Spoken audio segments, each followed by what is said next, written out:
झांसी के ऐतिहासिक लक्ष्मी तालाब के पास बने इस जलाशय में काफ़ी गंदगी है। आम जनता इस बात को लेकर बेहद चिंतित और परेशान है। बीते 10 से 15 दिनों के बीच यहाँ पर आम जनता ने पहुंचकर अपने पूर्वजों को जल अर्पित किया है। इस गंदगी को देखकर सभी लोग बेहद परेशान हैं और चिंतित भी हैं कि आखिरकार इसकी सफाई वक्त से क्यों नहीं हुई और पूर्वजों को गंदा जल अर्पित क्यों करना पड़ा। हालांकि इसके लिए जिम्मेदार वो लोग भी हैं जो यहाँ पर कचरा फेंकते हैं। तर्पण इसलिए ज़रूरी है क्योंकि कर्ण ने भगवान कृष्ण से जो है 16 दिन मांगे थे। जब उनका अंतिम समय आया तो उन्होंने कहा, प्रभु हम तो बहुत कष्ट में हैं और कष्ट में होने के कारण हमारा ये कष्ट का निवारण कैसे। उस कष्ट के निवारणार्थ उन्होंने भगवान कृष्ण से कहा कि हमको 16 दिन चाहिए।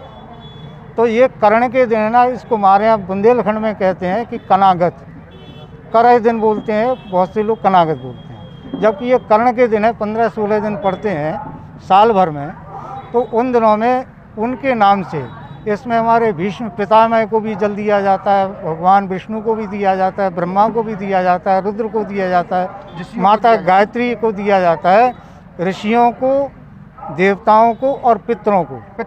तो ये पितरों के लिए मोक्षदायी स्थान है। क्योंकि यदि हम जलदान नहीं करते सनातनी होकर के, तो वो जो है जैसे जलदान करना है, अछूता निकालना है, उन गाय कुत्ता कौआ के लिए देना है, तो उसमें ये होता है कि यदि आप नहीं देते हैं तो आपके खून को चूसते हैं, आपके पसीने को पीते हैं, तो उनको अनेक प्रकार के कष्ट उत्पन्न होते हैं।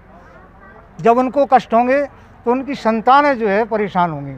जब परेशान होंगी तो ब्राह्मणों के यहाँ जाएंगे, जो विद्वान ब्राह्मण उनके पास जाएंगे, महाराज जी मैं तो बहुत परेशान हूँ, हमारे ये रोम में से कीड़े निकलते हैं जिसको जूं बोलते हैं, इत्यादि सिर के भी हैं, शरीर के भी इत्यादि जल उससे पसीने से भी निकलते हैं।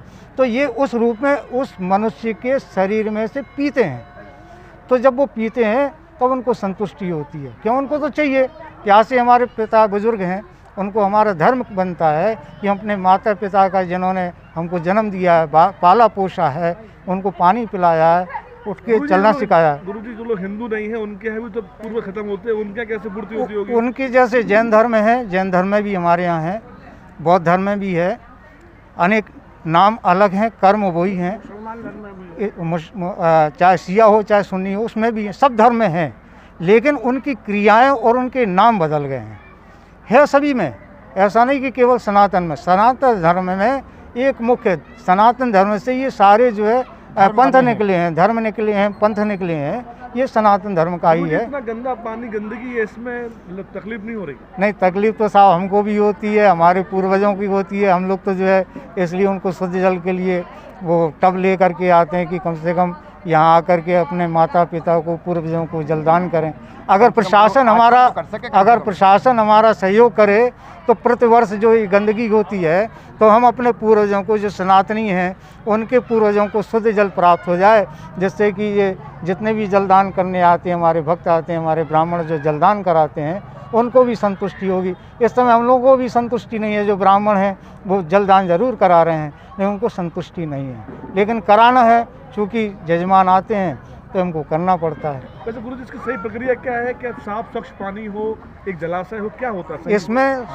एक तो नदी का तीर हुआ, जलाशय हुआ, या कुआं, बावड़ी इत्यादि भी जहाँ पे जलदान करने के लिए।